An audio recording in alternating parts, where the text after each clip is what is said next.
అంటే మీ జీవితంలో మీకు దేవుడా ఎందుకు వచ్చిన ఈ బ్రతుకు అనిపించిన ఒక సంఘటన?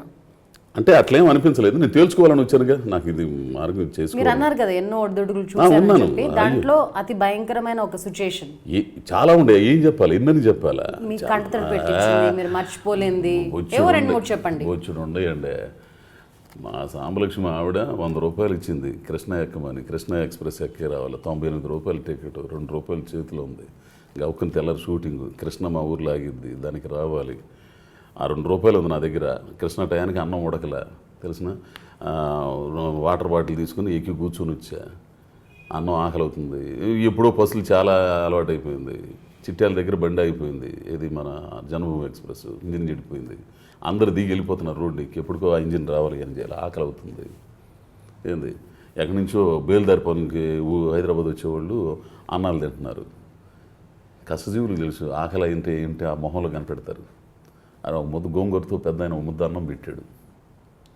ఏంది ఆ ముద్ద అన్నం తిన్నాను నేను, ఆ నీళ్ళు తాగాను. రైతులు 9 గంటలకు 9:30కో ఇక్కడికి చేరుకుంది అది. అక్కడి నుంచి మధురా నగర్ స్టూడియో దాకా నేను నడుచుకుంటూ వచ్చాను.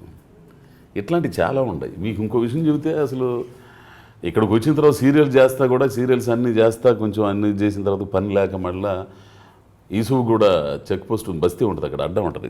అక్కడి నుంచి మధుర మన మాదాపూర్ పెయింట్ పనికి వెళ్ళేవాడిని తెలిసిన, కూలికి వెళ్ళేవాడిని. ఆ సంఘటనలు అన్నీ అలవాటు పడిపోయాను నేను అసలు. అంటే ఫస్ట్ నుంచి కష్టాలు అవమానాలు చాలా ఉండేయండి జీవితంలో, చిన్నప్పటి నుంచి కూడా. నాకేమని అనిపించట్లే ఇవన్నీ కూడా. అవన్నీ చూసినా కూడా ఈరోజు తినడానికి కొంచెం తింటున్నా కానీ కష్టపడడం వచ్చాం అంతగా, అంతే తప్పితే దీన్ని చూసి అట్లా. మీరెంత సింపుల్గా ఉన్నా బయట మిమ్మల్ని చూసే పబ్లిక్ మిమ్మల్ని పొగుడుతూ ఉంటారు, మీరు బాగా చేశారండి అంటారు. రంగస్థలం తర్వాత ఇంకెక్కువగా అప్రిసియేషన్స్ ఎక్కువ అవుతుంటాయి కదా, ఇట్లాంటివన్నీ చూసినప్పుడు ఏమనిపిస్తుంది? ఏమనిపిస్తుంది నాకైతే, ఏదో అనుకుంటున్నాను. నా ధర్మం నేను వర్తించాను, నాకు అవకాశం వచ్చింది, నిరూపించుకున్నాను. వాళ్ళు మెచ్చుకుంటున్నారు, గ్రేట్. అది ఆ అప్లాస్మెంట్ గుర్తిస్తున్నారు అనే ఫీల్ ఉంటుంది. కానీ మొదట్లో కూడా ఇట్లనే ఈ యాటిట్యూడ్తోనే ఉండేవాళ్ళ? ఫస్ట్ నుంచి ఇంతే. ఇప్పుడంటే అన్ని చూసారు, ఫస్ట్ నుంచి కూడా ఇంతే. అసలు ఫస్ట్లో గబుకుని చూసి ఈ టీవీలో కనపడేవారు కదా. వాళ్ళు ఏంటంటే కొంచెం ప్రేక్షకులు ఏంటంటే టీవీలో కనపడే సినిమాలు ఒక రకంగా ఊహిస్తారు, కొంచెం ఇదిగా ఉండను. నా మంది అదే లేదు, నడుచుకుంటూ వెళ్ళిపోతుంటాం అని చేసుకుంటూ ఉంటాను నేను. ఆ అభిమానం, ఆ గుర్తుపట్టాలనే దీంతోనే కదా మీరు వచ్చారు ఇంత దూరం. అబ్బే అది కాదు, నన్ను గుర్తుపట్టాలి, నలుగురు పొగడాలని ఇది కాదండి నాకు. అబ్బే నేను నిరూపించుకోవాలి, బ్రతకాలి, నటుడుగా నేను ఇదవ్వాలి. అంతేగాని అందరు గుర్తుపట్టేసేయాలి, నన్ను మా బ్రహ్మరథం పట్టాలా, నేను ఎక్కడికెళ్ళిన పూర్ణ కుంభంతో స్వాగతం పలకాలా, ఇవన్నీ కాదండి. ఇప్పుడు సహజంగా టీవీలో కనిపించాలో లేకపోతే బిగ్ స్క్రీన్ మీద కనిపించాలో, చిరంజీవి పక్కన బాలకృష్ణ పక్కన ఒక క్యారెక్టర్ ఆర్టిస్ట్ గా చేస్తే మంచి గుర్తింపు వస్తుందని కదా సినిమాలోకి వస్తారు. గుర్తింపు కోసం మీరు ఎట్లా అనగలుగుతారు? గుర్తింపు కాదు కదా, ఉంటే కొంతమందికి ఉంటే ఉండొచ్చు కానీ 99.99% గుర్తింపు కోసం వస్తారు. 1%లో నేనుండా. డబ్బు కోసం అయితే మీరు చేసే కూలి పని చేసుకోవచ్చు. ఇక్కడ ఇంకో విషయం నాకు తెలిసింది, నటన నేను నిరూపించుకోలేదు. నాకు ఒక అంబిషన్ ఉంది, దానికోసం నేను వచ్చాను. ఏంది దాంతో బ్రతకాలి, దాంతో కూడా బ్రతుకు వచ్చింది కదా. నాకు ఈ సమాధానం అర్థం కానట్టుంది, కొంచెం డీటెయిల్గా చెప్పండి. నా క్వశ్చన్ ఏంటంటే, ఏమంటే గుర్తింపు కోసం కాదని మీరు అంటున్నారు, గుర్తింపు కోసం చాలా వరకు సినిమా ఇండస్ట్రీకి వస్తారు అని నేను అంటున్నాను. కేవలం డబ్బు కోసమే ప్రూవ్ చేసుకోవాలి అంటే చాలా రంగాలు ఉన్నాయి కదా. నేనైతే నటుడు అవ్వాలని కోరికండి నాకు. నా ఫస్ట్ నుంచి ఆలోచన ఉంది. ఏంది నేను కూడా నాలో ఉన్న ప్రతిభను నిరూపించుకోవాలి. ఏంది రకరకాల క్యారెక్టర్లు చేయాలి.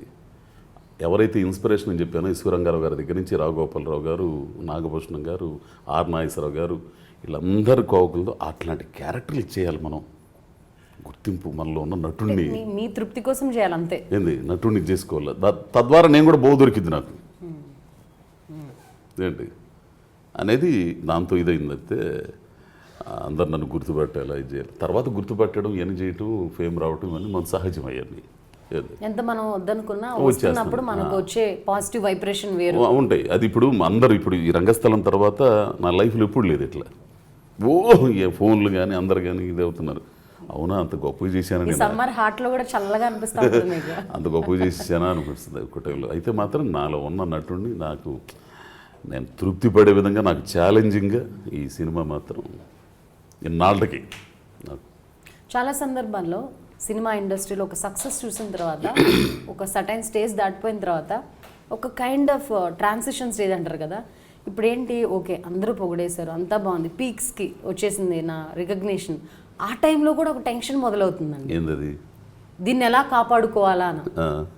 ఈ రికగ్నిషన్ ఇప్పుడు మీరు ఏదైతే అనుభవిస్తున్నారో అది దాన్ని ఎలా కాపాడుకోవాలని టెన్షన్ మొదలవుతుంది కదా, అదేమైనా ఉందా మీలో?